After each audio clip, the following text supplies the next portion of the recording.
Although the season is completely over, here are my 5 favorite fragrances from the last colder months. At the end of summer of 2024, I filmed and put out my first and only, I think, top fragrance list video.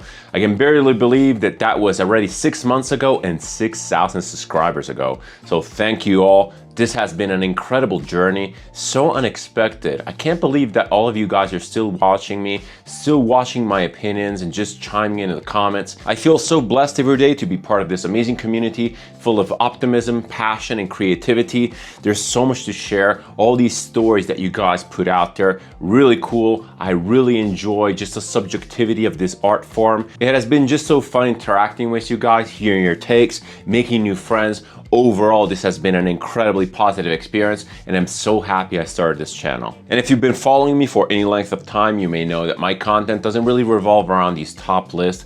I find it to be such a boring, such a tedious format, especially when presented continuously as the only format. You just run out of ideas. It's also not a sustainable format. There's just no way that you can give a genuine, thought out opinion about your experiences with fragrances if you keep talking about new fragrances, presenting 10 fragrances at a time every other day. Is just fake. It means that you're not even smelling the fragrances. And if you're actually wanting to give your genuine opinions while still sticking to the list format, you would end up talking about the same fragrances all the time, and that's really, really boring. Me personally, I just like diving deep into one fragrance at a time, researching the perfumer, the house, looking into what inspired the fragrance and the product, and overall just really diving deep into the world of perfumery, and I love talking about it. I love presenting this stuff to you. And during these last months, thanks to all your cues and suggestions, I really expanded the formats on these channels. I brought in fragrance speed dating, I brought in first impression comparison, and even frag talk. Thank you for your engagement. Thank you for all your suggestions. Thank you for all your interactions. This all being said, I really do appreciate list videos for certain content creators that I like, especially when they're very personal and they come from personal choices. They allow you to better understand the content creator, to really understand their taste. And that was actually the motive that really drove me to put out that top 5 seasonal fragrance.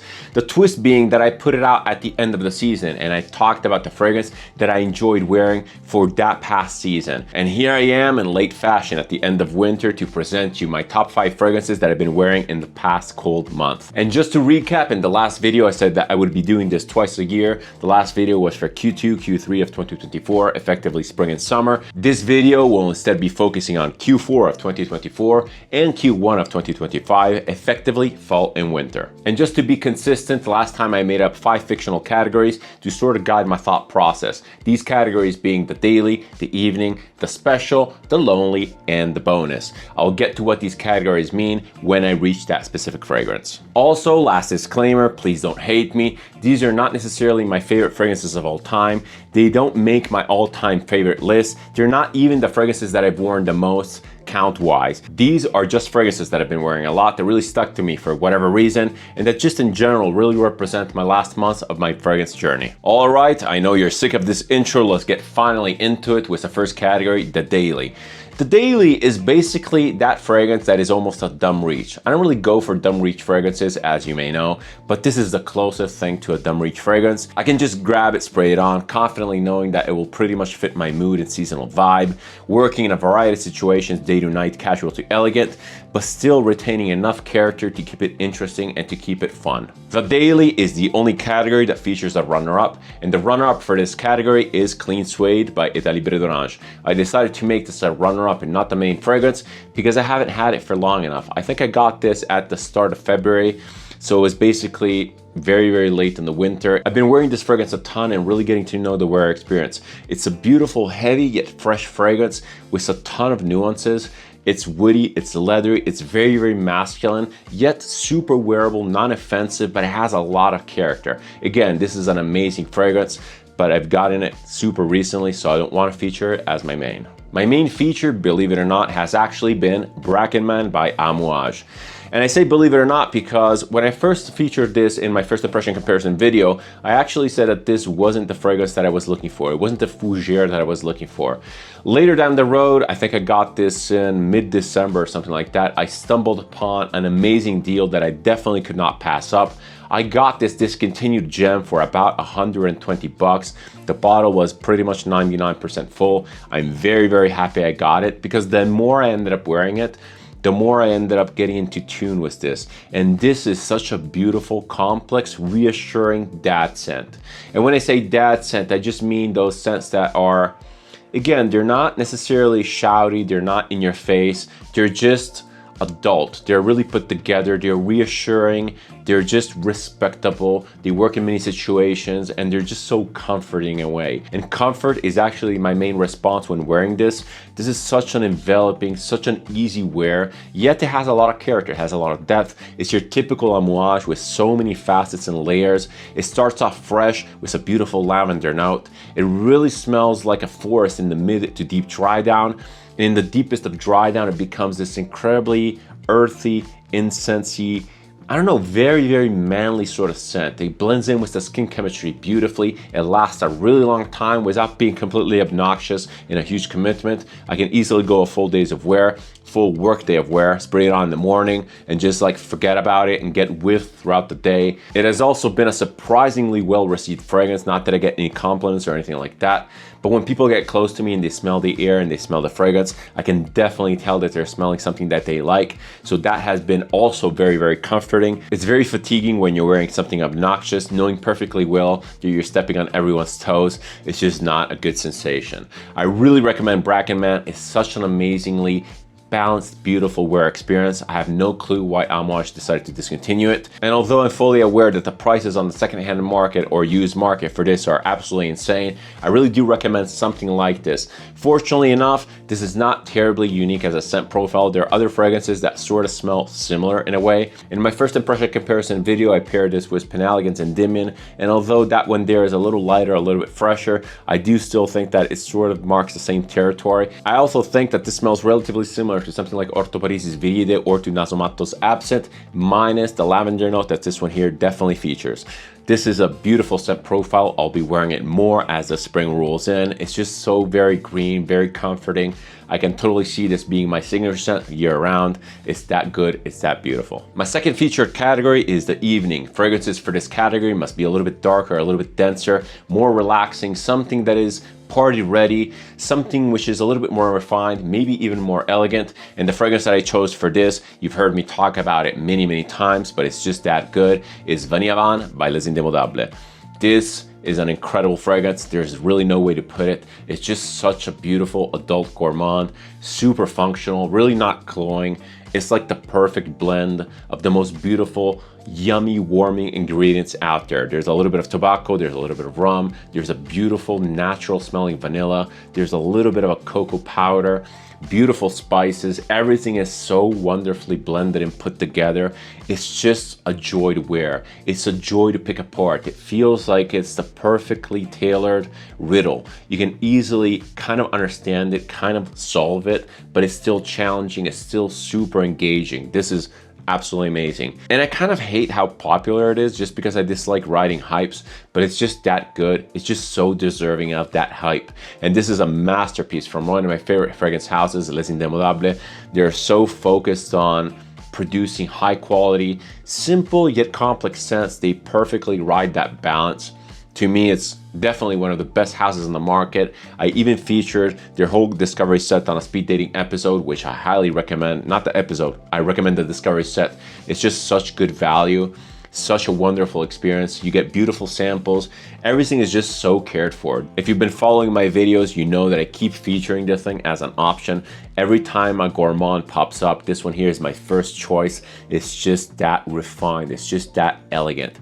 It's, again, absolutely incredible. Every time I wear it, every time I smell it, I get instantly transported to this club or lounge sort of situation with a little bit of smoke in the air. Beautiful liquor, beautiful dense atmosphere, super relaxing. It's so warming. This has definitely been one of my highlights of the last colder months. I strongly associate my last winter months with this. I've been wearing it a lot, yet I've been kind of cherishing it just because I'm afraid of wearing it out.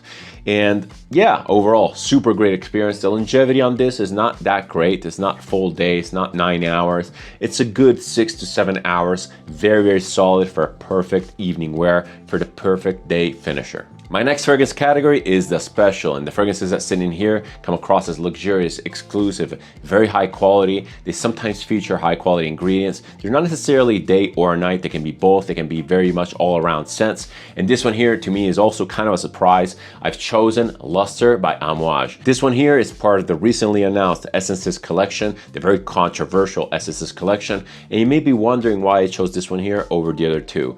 The reason being that I've been wearing this way more than the other ones. This one here is a much easier wear. It's just overall super beautiful. It's so understated. It's so subtle yet present. Everything about this screams luxury, it screams quality. Everything is so smooth and rounded off. It's just such an effortless wear, but in the best possible way. This is not a dumb reach at all. Every time I wear this, I'm very much aware that I'm wearing this beautiful, complex, very deep and rich scent, but at the same time, it just comes across as so mass appealing, just so likable. It's, again, like really well weighted, and I do really applaud Julieta Skinet and Paul Guerlain for the work they've done. This one here has been definitely a grower on me. When I first smelled it, I thought it was good, but I didn't really know what this was about. It smelled a little bit thin, it smelled a little bit simple to a degree. It was definitely less wow inducing, but over many wears, every time I would pick it up and spray it on, I would discover more facets of this beautiful, simple, subtle, serene scent. It's very light comparatively. It sits in the mid-tone to high tone. It has this beautiful, spicy, effervescent quality to it. Again, it creates this incredible, subtle cloud of sillage around you that just follows you around, and it just like, not necessarily fills room because it's not beast mode or it doesn't project too much. It's just so reassuring, giving you this aura of confidence. It doesn't necessarily even smell like a fragrance. It just smells like the most beautiful, romantic, warm desert air out there. I can't describe it in any other way. This has been really surprising to me. It's been really good. I enjoy wearing it. I enjoy pretty much all of the Essences collections. They're not my favorite Amouage by any stretch of the imagination. They're very simple, they don't really tell any story, but this one here has been super good. And it smells special, it smells luxurious, as I said, and it perfectly fits in my special category. I don't usually like to feature two fragrances from the same house. Hey, it was deemed to happen. I have over 20 fragrances from Amouage. I like them all, I like wearing them, and they just happen to be some of my favorites. My next category, the Lonely, is pretty much my favorite. These fragrances are the ones that I wear for me. I might wear them in the evening to wind down. I might wear them on a lonely walk. They might be very edgy animalic fragrances. They might be very intensely meditative and relaxing fragrances, or something in between. Most of the stuff in here is hard to wear, not mass appealing at all, just stuff that I like to keep to myself and that I'm kind of jealous about. This fragrance I got in mid-December of 2024, and I've been completely floored by. This one here is Quando, Rapita and Estasi by Filippo Sorcinelli. You already know that I featured this a couple times just because it's so amazing. It's obviously incredibly recognizable because of its really off-the-chart presentation. The presentation is super unique, as most Filippo Sorcinellis are. These are basically sculptures with a fragrance component, or fragrances with a sculpture component. They're all so thought-provoking, they're so intentional, so absolutely amazing. This one here, it's basically an ode to Maria Callas, the soprano. It's an amazing incense fragrance in the best possible Sorcinelli sort of way. Sorcinelli is a master of incense. He is a master of storytelling. He's a very strong religious background, and these fragrances are all incredibly intense, incredibly deep. They feature smoky incense, they feature spices, they feature very churchy sort of vibes. This one here does not really go the churchy feeling. I mean, it's a strong incense, but it has a lot more very spicy, very energizing spices. There's a lot of cinnamon in here. There's a lot of clove. It basically is meant to replicate the idea of you being on stage with Maria Callas, smelling her heavy powdery makeup, smelling the sort of funky rotten wood of the stage, and being in the spotlight. This is a masterpiece of a fragrance. It's such a well conceptualized fragrance that can be slightly overwhelming at times. I've been really leaning into this, spraying a crap ton of it on, just because it puts me in this state of almost trance, I don't know, like deep meditation. I really like to wear this to wind down in the evening, maybe wear this to focus on work, maybe even editing. I just like the feeling, I just like the energy that this gives me. It just puts me in a deep, thoughtful, meditative sort of state. I'm not spiritual in any way, I'm not religious, but this gets really close to that idea and concept. Filippo Sorcinelli, to me, is a true artist. He's an incredible creative director. His fragrances are all super unique. I've really been enjoying his interviews. I've been really gobbling up his content. I even saw him at Estasi. I really wanted to stop by his booth, but there was just so many freaking people. I really want to get more of his fragrances. I really want to start collecting his fragrances just because I respect him as an artist that much. As much as Meo Fusciuni, as much as Alessandro Gualtieri, and I really like the fragrances as much as I do, like for example, Zoologist. If you're into niche, artistic, a little bit quirky perfumery, and you never heard of Filippo Sorcinelli, do yourself a favor, get yourself a discovery set. They're so amazing. They're such a fun exploration. Really, really highly recommended. Last but not least, the bonus. Fragrances in here don't really have real utility. I just mainly put them in here because I respect the house, because I respect the fragrance, I respect the art style. Last time I featured B by Zoologist, just because it's one of those fragrances that I'm really attached to emotionally. It's one of the fragrances that to me really represent niche perfumery in a perfect way. This time I want to feature a fragrance from another house that is also very close to my heart, something that really pulls on my chords, and I decided to go with Meo Fusciuni's Varanasi. Varanasi is one of my favorite fragrances from the Meo Fusciuni line, probably my favorite. It's one of the most evocative, transportative, and evolving fragrances that I've ever tried. It's such an incredible adventure. Varanasi talks about Meo Fusciuni's trip to India, specifically to the city of Varanasi. This is a very, very difficult to wear fragrance. It has a super harsh animalic opening, which is incredibly challenging. The opening smells like, it's very animalic, it's very stinky, and it kind of smells like a mixture between, I don't know, like poop, piss, maybe a little bit of dead bodies. Maybe I'm reading through the lines, maybe I'm biased by the marketing, maybe I know what Varanasi is meant to smell like. It's a spiritual city on the Ganges where death is celebrated. It's not necessarily known to be the best smelling city in the world, but it's overall very, very powerful, very emotional. People who visit are just completely overwhelmed by how, I don't know, people are connected with death and with the ritual of life overall. This is, as I said, very, very animalic. It's stinky, but it has this smell that I'm really kind of addicted to. Maybe because I'm weird, maybe because I love animalic notes. But I don't know, I just really like the opening of this. It's borderline unwearable. I would never wear this in public. I would never wear this to the office, especially not the opening. The interesting part of this fragrance is that it transforms completely. Basically, from the mid-dry down, everything starts transforming and evolving, becoming this incredibly beautiful, romantic, floral in a way. It's such an incredible experience because the evolution of this, although happening slowly, brings you to a place which is a complete opposite from the start, a complete 180. So much so that it almost feels like magic. Giuseppe Imprezzabile, aka Meo Fusciuni, injects so much poetry, so much romance, and so much intent into his art, resulting in just like an overwhelming, jaw-dropping experience. I just can't praise Giuseppe enough. His creations are absolutely incredible. There's so much attention to detail, so much personality, so much of his life in these perfumes that when you start collecting these bottles, you almost get to know the guy on a very intimate level. It's absolutely amazing. I really like Meo Fusciuni. I really like his personality. He's so humble and simple, and I don't know, he's like one of the best artists out there, and he just kind of perfectly represents artistic niche perfumery in a very similar way to Filippo Sorcinelli that I mentioned before. The guy's timid, shy demeanor, his accurate, poetic, and deliberate choice of words are just the sprinkles on this beautiful cake. I really, really recommend everyone to get their nose on Meo Fusciuni. His fragrances are relatable, they're wearable, but they also have so much depth to them. Absolutely amazing. It's one of my favorite houses ever. I'm going to be collecting more of these. They're just so worth it. We made it through the top 5. We're at the end of the video. We're at the end of the season. These are not only my recommendations to you, but they also represent my stage and fragrance journey. They also represent my taste and my approach to fragrances. So I hope you got to know me a little bit more. Probably if you've been following me, you kind of already knew my taste and you already have seen these fragrances show up in videos. But overall, I'm just happy to share this stuff. I'm happy to share my passion of perfumery with you. I'm just so happy to talk about the stuff I like and that I'm passionate about. I don't know if this is gonna last forever, maybe not, who knows, I might change my mind. And when I started this channel, I intentionally chose a name for it that wouldn't necessarily lock me into fragrances, that wouldn't lock me into perfumery.